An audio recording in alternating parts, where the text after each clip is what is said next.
Masih lama enggak? Anunya. Katanya. Oh, masih 30 menitan ya. Baik.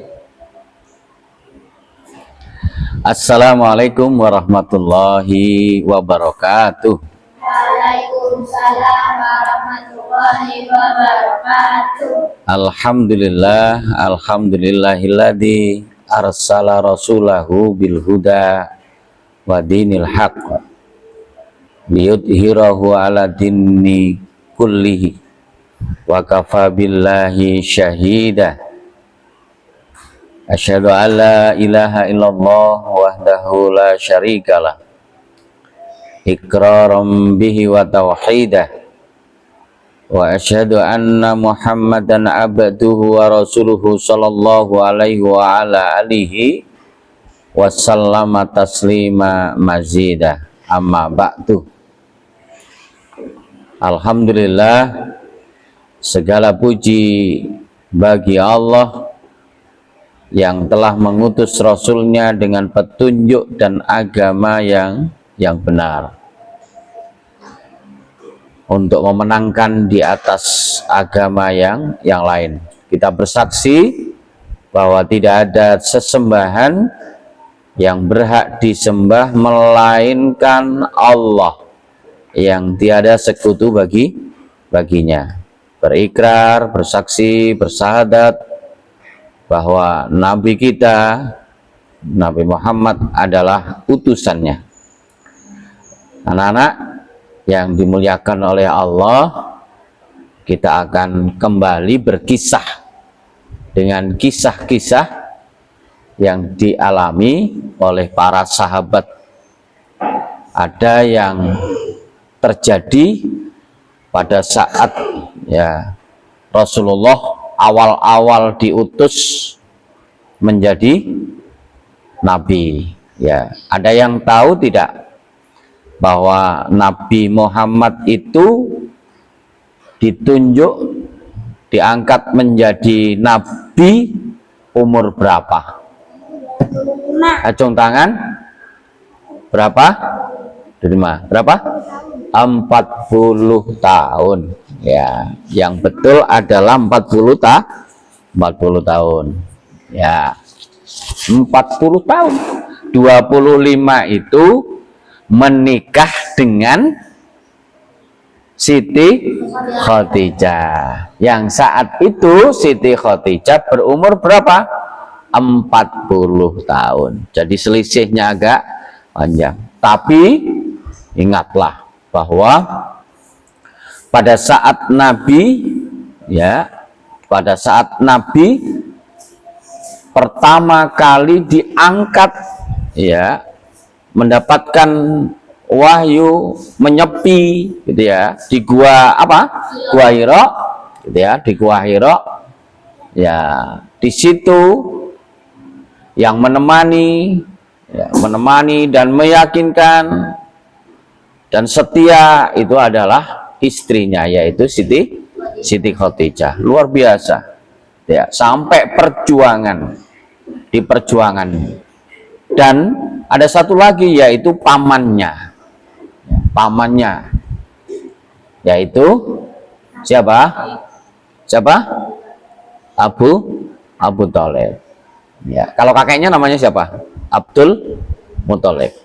Ya, makanya sedih sekali pada saat ditinggal dua orang ini. Karena pada saat pertama kali menyampaikan bahwa datang agama Islam, semuanya membenci. Bukan hanya membenci, sebagian besar orang-orang Quraisy mengatakan ini Muhammad ini sudah tidak waras ya, gitu, sampai segitunya. Bukan hanya sekedar itu, bahkan disiksa, dilempari pada saat beribadah di Ka'bah, dilempari dengan kotoran hewan dan sebagainya.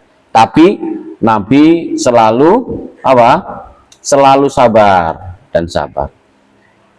dan banyak tokoh-tokoh. Alhamdulillah selama berapa tahun, kira-kira anak-anak yang ada yang tahu selama berapa tahun Nabi berada di Mekah? Acung tangan. Berapa tahun? Berapa? 10 tahun. Ya, kurang tepat. Ya, kurang tepat. Ya, 10 tahun. Berapa? 6 tahun, kurang tepat. Tak apa-apa jawab ya. Berapa? 20 tahun, kurang tepat. Ya, ya?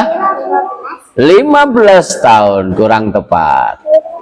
Ada yang diurut aja, 1, 2, 3, 4, 5, 6 gitu ya. Berapa tahun? Yang betul adalah 13 tahun. Ya, 13 tahun. Itu dakwahnya di Mekah. Karena sudah enggak, karena disiksa, bahkan mau dibunuh Rasulullah. Makanya ada perintah untuk hijrah. Hijrah kemana? Hijrah ke Madinah. Dari Mekah ke Madinah. Ke Madinah. Ya, hijrah dari Mekah ke Madinah. Tapi bukan berarti selama 13 tahun itu, gitu ya, 13 tahun itu tidak ada yang ikut, banyak juga yang ikut. Tapi luar biasa, sahabat-sahabat yang ketahuan masuk Islam disiksa. Salah satunya adalah seorang budak yang terkenal ceritanya, ya, masuk untuk masuk agama Islam dan diketahui oleh siapa? Diketahui oleh majikannya. Iya, siapa? Yang terkenal disiksa, bahkan diseret dengan kuda di padang pasir, ditelanjangi, dan terakhir ditumpuki batu di dalam dadanya, gitu. Karena masih bertahan. Apa kamu masih menyembah yang agama atau mengikuti agama Muhammad? Ahad, ya. Siapa? Ada yang tahu? Ada tangan? Siapa? Abu Nawas. Abu Tola. Siapa Abu Talib? Abu Talib apa? Siapa Naya? Siapa ada yang tahu? Bilal bin Rabah. Bilal. Ya, yang termasuk Bilal ini yang mengumandangkan azan pertama kali. Ya, mengumandangkan adzan berkali. Kok langsung begini tolak-tolak gini? Ada apa? Ya, itu sebagai sampai diikrarkan oleh Nabi, itu sebagai tanda panggilan untuk melaksanakan sholat. Lah, di kesempatan yang berbahagia ini, Ustadz Basu ini mau berkisah tentang salah satu sahabat yang ini nanti menjadi salah satu tokoh dan menjadi salah satu khalifah, menjadi khalifah, gitu ya, menjadi khalifah. Nah, sekali lagi seperti yang Ustaz Bas ini sampaikan tadi itu, di awal Islam para pengikut Nabi seringkali menerima siksaan. Bahkan ada sahabat perempuan, ya, itu sampai diikat kedua tangannya dan diikat kedua kakinya, setelah itu sama-sama ditarik dengan kuda. Bayangkan, itu masih mempertahankan, tetap menyebut apa? Asyhadu alla ilaha illallah, asyhadu anna Muhammadar Rasulullah. Menyebut seperti itu, sampai siksaannya seperti itu.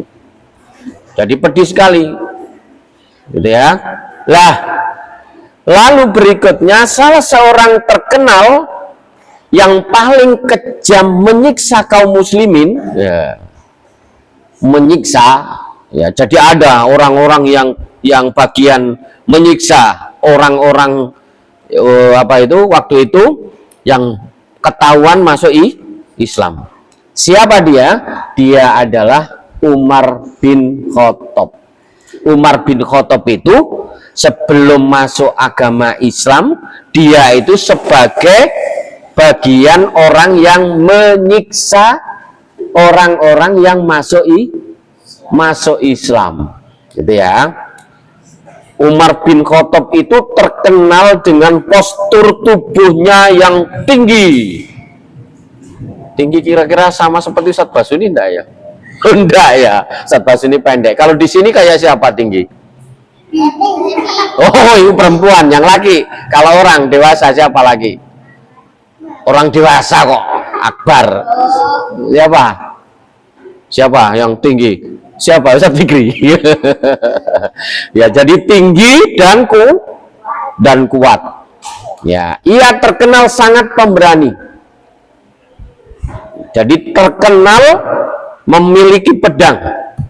Jadi pedang yang tajam, gitu ya. Maka Umar tidak lain adalah teror bagi siapapun yang mengenalnya. Itu semuanya takut dengan Umar. Kalau sudah, apalagi yang menyatakan masuk Islam, yang saat itu Islam itu disiarkan secara sembunyi-sembunyi.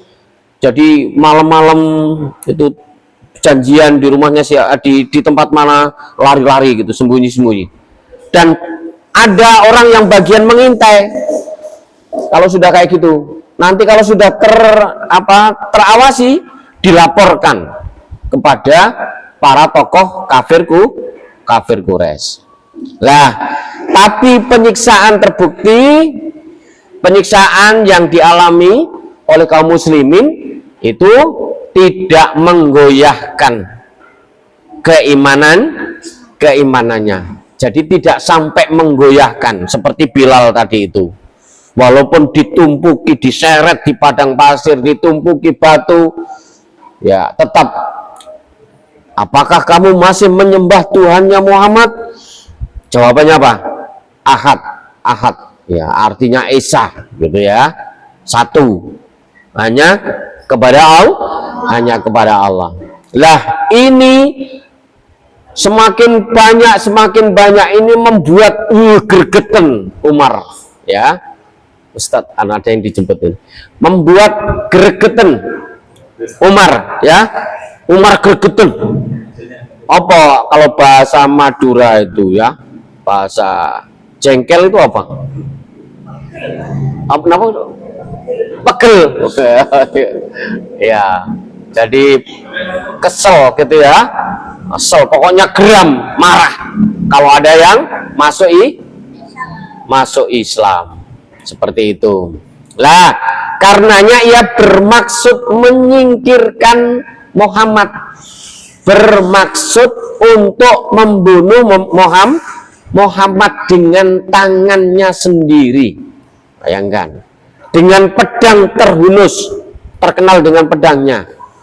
Umar berjalan menuju Bukit Sofa yang saat itu merupakan tempat tinggal Rasulullah. Sudah mau berangkat dan pergi ke Bukit Sofa. Pernah dengar Bukit Sofa? Cerita apa kalau Bukit Sofa? Marwah dan Sofa? Oh iya, apa Bukit Sofa itu? Bukit tempatnya siapa? Pada saat mencari air? Siti Hajar. Sama anaknya siapa?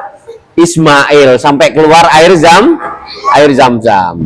Di tengah perjalanan ke Bukit Sofa, belum sampai ketemu dengan Rasulullah, Umar ini berpapasan dengan seseorang yang namanya Naim. Siapa namanya? Naim. Bukitnya namanya apa? Sofa. Lelaki ini dengan kasar menyarankan agar sebelum membunuh orang lain, katanya, dengan berkata begini, "Hei, Umar, sebelum kamu pergi mendatangi Nabi Muhammad, katanya, membunuh Muhammad, setelah itu disampaikan, menyarankan, sebaiknya kamu ini mengurus adikmu. Loh, kenapa adikku gitu ya? Mengurus adikmu yang bernama Fatimah. Fatimah di sini bukan Fatimah anak Rasulullah ya, bukan, tapi orang lain, ya. Adiknya Umar bin Khattab. Kamu itu ya ngurus adikmu itu yang namanya Fatimah dan suaminya namanya Sayyid. Namanya siapa? Sayyid. Suaminya siapa? Fatimah yang telah memeluk agama Islam. Jadi kakaknya yang bernama Umar ini bagian apa ini? Membunuh, menyiksa orang yang masuk Islam. Ternyata adiknya sama adik iparnya sudah masuk agama Islam. Diurungkan, nggak menemui siapa? Nggak menemui Nabi Muhammad, begitu.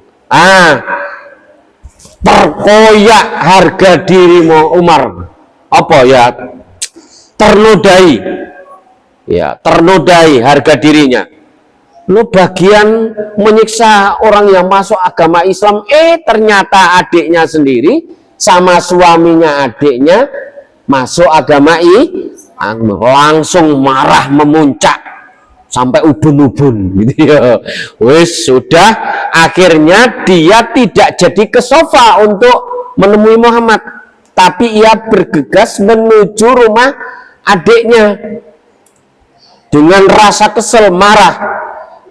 Saat itu Fatimah sedang membacakan ayat-ayat Al-Quran, membaca firman Allah. Melihat kedatangan Umar dengan wajah merah padam, ia cepat-cepat menyembunyikan lembaran yang ia baca. Namun Umarnya telah mendengar. Jadi sebelum kelihatan adiknya, sebenarnya Umar ini sudah mendengar yang dibaca oleh adiknya, beberapa ayat dari luar rumahnya, dan menanyakan apa yang baru saja dibaca oleh adiknya. Dengan gemetar, takut, ya, Fatimah ini takut menjawab, aku tidak membaca apa-apa, katanya gitu ya. Yang bawah dimatikan, yang ampli yang atas ya, ampli yang atas ya, yang atas ya, ya dilanjut ya. Masih dengar suaranya ya? Kalau nggak dengar nanti perlu dibersihkan apanya. Ya, suaranya Pak Bas ini kan keras ya. Nah, ditanya, kamu membaca apa barusan, katanya. Aku nggak membaca apa-apa, katanya, ya. Berupaya untuk berbohong, padahal Umar sudah mendengarkan